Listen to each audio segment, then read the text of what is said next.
मैं विकास Kumar Sharma jam classes की mathematics department से आज बात करने वाले हैं मैथ सब्जेक्ट की, यानी कि उस टॉपिक की अपन बात करेंगे जहाँ से मैथ स्टार्ट होती है।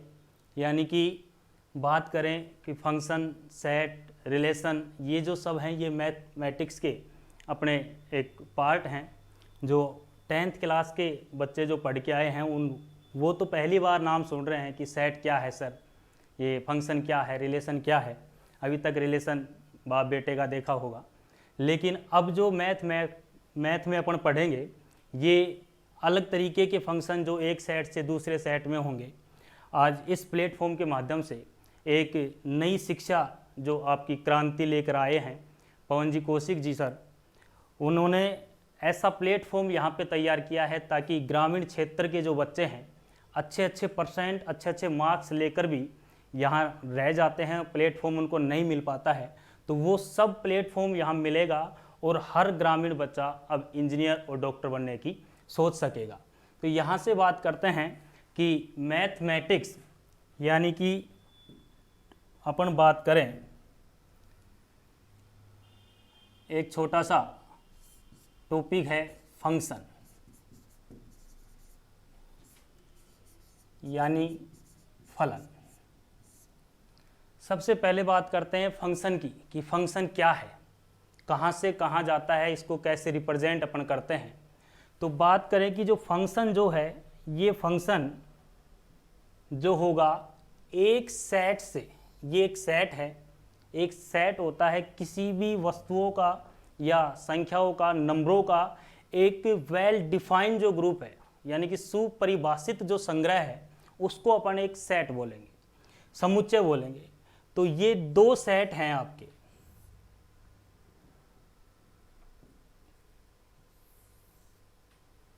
इसको मैं नाम देता हूं कि ये सेट ए है और ये सेट बी है। हमेशा ध्यान रहे कि जो सेट है उसको अपन कैपिटल लेटर से लिखेंगे, यानी बड़े अक्षरों के माध्यम से उनको लिखेंगे। और इस सेट के अंदर जो इस सेट के एलिमेंट हैं, उन एलिमेंट्स को अपन लिखेंगे स्मॉल लेटर से। जैसे कि ये एक वेल डिफाइंड सेट हुआ, यानी कि अल्फाबेट के मैंने यहाँ पे जो लेटर लिए हैं वो 4 लिए हैं, A, B, C और D। तो ये सेट A है और ये जो है आपका ये सेट B है। इसमें मैंने लिए हैं 5 संख्याएं ली हैं।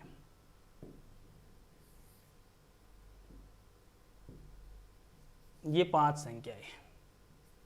तो सेट A और सेट B, इन दोनों में इसके एलिमेंट जो हैं A, B, C, D 4 हैं और इसके एलिमेंट हैं 1, 2, 3, 4, 5। तो इस सेट से और इस सेट, यानी कि इस सेट के एलिमेंट और इस सेट के एलिमेंट किसी न किसी तरीके से एक दूसरे से संबंधित हैं। जैसे मैं इनका संबंध रखता हूं कि ये जो A है इसका संबंध मैंने रखा इस 1 से, इस B का संबंध मैंने रखा इस 4 से, और इस C का मैंने संबंध रख दिया 2 से, और इस D को बिना संबंध के मैंने छोड़ दिया है। D का किसी से कोई संबंध नहीं है। अगर यहाँ फिलहाल अगर बात करें कि सेट A से सेट B में एक संबंध है कि सेट A का first element A set B के फर्स्ट एलिमेंट 1 से संबंधित है, तो ये अपना जो है ये एक तरीके का रिलेशन होगा। इसको बोलेंगे अपन, ये एक तरीके का रिलेशन है, यानी कि संबंध है। तो इसको तो बोलेंगे अपन क्या, रिलेशन। क्यों रिलेशन और फंक्शन, एक रिलेशन और एक फंक्शन दोनों में जो डिफरेंस है, अंतर है, वो क्या है कि रिलेशन तो बोलता है कि कुछ भी संबंध हो, यानी कि बाप बेटे का संबंध हो, बाप बेटी का संबंध हो, कुछ भी संबंध हो, तो A का संबंध 1 से, B का संबंध मैंने यहाँ 4 से रखा, C का संबंध यहाँ 2 से रखा और D को बिना संबंध के छोड़ दिया। तो इसको आप संबंध बोल सकते हो, लेकिन इसको अपन फलन नहीं बोल सकते। इसको फलन नहीं बोल सकते। क्यों नहीं बोल सकते फलन? क्योंकि सेट A जो है इसका एक एलिमेंट बिना संबंध के रह गया, तो फलन की जो शर्त है, फलन की शर्त ये रहेगी कि जिस सेट से, एक सेट से दूसरे सेट में संबंध है, जिस सेट से अपना संबंध होगा, जहां से संबंध जा रहा है, इसको बोला जाता है प्रांत, इसको अपन बोलेंगे डोमेन। जिस सेट से संबंध जाएगा उसको बोलेंगे डोमेन, और जिस सेट में संबंध जाएगा, जैसे बी सेट में यहां संबंध गया, तो जिस सेट में संबंध जाएगा उसको आप बोलोगे सह प्रांत, यानी कि कोडोमेन। तो ध्यान रहे कि अगर प्रांत का कोई भी एलिमेंट बिना संबंध के रह गया तो उसको फलन नहीं बोल सकते। फलन की शर्त है कि प्रांत के सभी अवयव, प्रांत के सभी एलिमेंट सह प्रांत के किसी न किसी एलिमेंट से क्या हो, संबंधित हो। तो यहां से आपके समझ में आया होगा कि फलन और संबंध में डिफरेंस क्या है, यानी रिलेशन और फंक्शन में जो डिफरेंस है वो क्या है कि रिलेशन तो कुछ भी हो सकता है, एक केवल एक एलिमेंट ए सभी से रिलेशन बना सकता है, लेकिन फंक्शन जो होगा, फंक्शन के लिए शर्त है कि डोमेन के सभी एलिमेंट कोडोमेन के किसी न किसी एलिमेंट से क्या हो, संबंधित हो। अच्छा, एक तो ये अपना डोमेन हो चुका, एक कोडोमेन हो चुका। इसके बाद बात आती है रेंज की, यानी कि परिसर।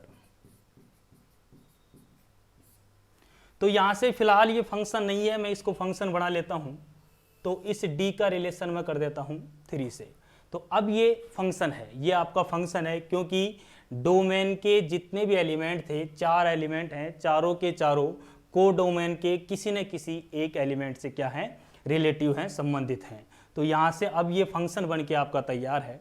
इसके बाद डोमेन आप पहचान जाओगे, क्योंकि जिस सेट से संबंध जाएगा, जिस सेट से फंक्शन जाएगा, वो सेट आपका डोमेन होगा, और जिस सेट में फंक्शन जा रहा है वो सेट आपका होगा कोडोमेन। इसके बाद बात आती है कि रेंज। रेंज क्या होती है? यहां से देखो कि रेंज जो है इसको उप समुच्चय बोल सकते हैं अपन, सबसेट इसको बोल सकते हैं कोडोमेन का, यानी कि रेंज जो है वो एक सबसेट है कोडोमेन का, क्योंकि रेंज जो निकाली जाती है, जो रेंज होती है वो आपको कोडोमेन के अंदर मिलेगी। यानी कोडोमेन के जितने भी एलिमेंट हैं, सभी एलिमेंट तो कोडोमेन होंगे, कोडोमेन के एलिमेंट होंगे, लेकिन जितने एलिमेंट रिलेटिव हैं, यहां से आप देखो कोडोमेन के 5 एलिमेंट हैं टोटल, तो ये कोडोमेन टोटल हो गया। इसके बाद रिलेटिव एलिमेंट हैं 1 2 3 4, ये 5 का किसी से कोई रिलेशन नहीं है, तो ये 5 जो है ये रेंज के अंदर नहीं आएगा। अगर रेंज की बात करें तो आपकी जो रेंज हो गई, आपकी जो रेंज होगी 1 है, 2 है, 3 है और 4 है, इसको बोलेंगे अपन रेंज। तो ये फंक्शन की जो छोटी छोटी बातें हैं कि डोमेन क्या होता है, कोडोमेन क्या होता है, रेंज क्या होती है, आपके आगे समस्या नहीं आए, क्योंकि मैं फंक्शन जब लिखूंगा, फंक्शन जब लिखा जाएगा किस तरीके से रिप्रेजेंट यहाँ करूँगा, तो आगे जो बात होगी डोमेन, कोडोमेन, रेंज, ये बातें आपके सबसे पहले समझ में आनी चाहिए कि सर रेंज क्या होती है, डोमेन क्या होता है, कोडोमेन क्या होते हैं। इसके बाद ये सेट हो चुके। अब फंक्शन को अगर मैं रिप्रेजेंट करूं,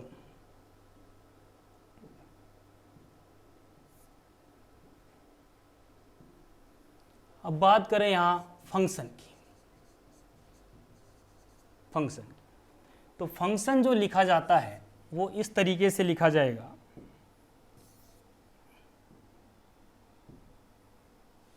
फंक्शन ये है वो सच दैट, यानी कि एक फंक्शन f है वो सच दैट इस प्रकार है, एक फंक्शन इस प्रकार है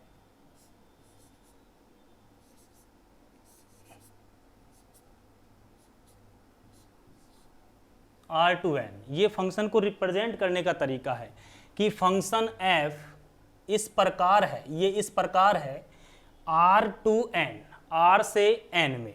अभी मैंने बताया था कि कोई भी फंक्शन जो होगा वो एक सेट से दूसरे सेट के अंदर होगा। तो यहाँ दो सेट आपको दिए गए हैं, एक आर और एक एन। इनकी बातें करें कि आर और एन क्या लिख दिए सर, तो आर और एन की अगर अपन बात करें तो ये नंबर हैं।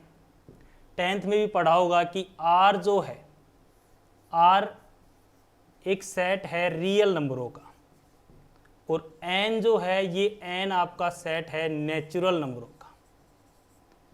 अच्छा, बात करें कि नंबरों में सबसे बड़ा कौन, यानी नंबरों का माता पिता कौन। नंबरों में जो सबसे बड़ा है, नंबरों में सबसे बड़ा जो है वो है आपका कॉम्प्लेक्स नंबर सी। नंबरों में जो सबसे बड़ा है वो है आपका सी, यानी कि इसके अंदर सभी नंबर होंगे, सभी नंबर। सी सबसे बड़ा नंबर है।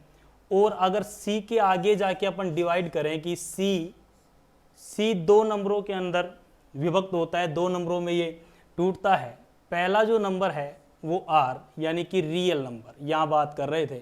और दूसरा जो नंबर है वो है आपका इमेजिनरी नंबर, यानी काल्पनिक संख्याएं। तो नंबरों में सबसे बड़ा, यानी ये यहाँ पे फंक्शन जो है, फंक्शन पढ़ने से पहले अपने को नंबरों की जानकारी भी होनी चाहिए कि कौन कौन से नंबर हैं, किस किस से इसको रिप्रेजेंट करते हैं, कैसे कैसे नंबर कौन कौन से सेट के अंदर आएंगे। तो यहाँ जैसे मैंने लिख दिया कि फंक्शन एफ इस प्रकार है आर से एन के अंदर। तो सबसे पहले दिमाग में आना चाहिए कि सर ये आर क्या है, यानी ये आर क्या है और ये एन क्या है, कहाँ से कहाँ अपन जा रहे हैं। तो उसके लिए अगर बात करें तो ये देखो यहाँ पे कि नंबरों में सबसे बड़ा होगा वो सी सेट होगा, यानी कॉम्प्लेक्स नंबरों का सेट। कॉम्प्लेक्स नंबर के आगे अपन बात करें तो दो नंबर हो गए, एक आर और एक आई, यानी इमेजिनरी नंबर। इसके बाद आर के अंदर बात करें तो इन्फिनेटिव से लेकर माइनस इन्फिनेटिव से लेकर प्लस इन्फिनेटिव, यानी जितने भी नंबर हैं वो सब आर के अंदर आएंगे। तो फिर सर इस इमेजिनरी के अंदर क्या है, तो इस इमेजिनरी के अंदर क्या है वो देखें आप। इमेजिनरी के अंदर है कि जिसकी केवल कल्पना हो सकती है, यानी वो नंबर जो आपने अभी तक किताबों में नहीं देखे होंगे, बुक में नहीं देखे, केवल उनको सोच सकते हैं कि हाँ ऐसा भी हो सकता है। जैसे √-3, तो ये जो नंबर है ये आपका एक इमेजिनरी नंबर है, यानी रूट में माइनस आ गया। अगर रूट में माइनस आता है तो इसका कोई सॉल्यूशन नहीं है, इसका कोई आंसर नहीं है कि इसकी वैल्यू कितनी हो सकती है। तो ये जो है वो अपने आप में एक इमेजिनरी नंबर है। इसके बाद आर के आगे बात करें कि आर के आगे क्या है, तो आर के आगे दो सेट बनेंगे। यहाँ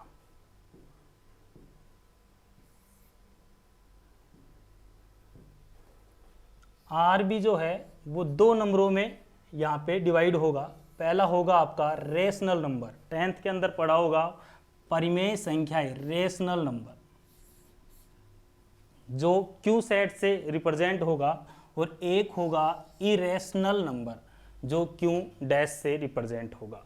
इसके बाद अगर अपन क्यू आगे जाके देखें कि और कौन से सेट होंगे, तो क्यू जो है ये भी आपका इंटीजर और नॉन इंटीजर। इंटीजर के अंदर बात करें तो 1, 2, 3 ये पॉजिटिव इंटीजर हैं, -3, -4 ये सब क्या है, इंटीजर हैं जो अपने आप में पूरे पूरे हैं। जैसे मैं लिखूं कि 3.4, तो ये इंटीजर नहीं है क्योंकि ये अपने आप में कंप्लीट नहीं है। यानी कि बात करूं -7 क्या है, तो -7 जो है वो एक इंटीजर है, कंप्लीट है अपने आप में -7। तो यहाँ से जो रेशनल नंबर हैं वो इंटीजर और नॉन इंटीजर दो तरीकों में, यानी दो सेट में डिवाइड होंगे। इसके बाद अगर बात करें तो आगे आपने पढ़ेंगे odd number, even number, natural number. तो नेचुरल जो नंबर हैं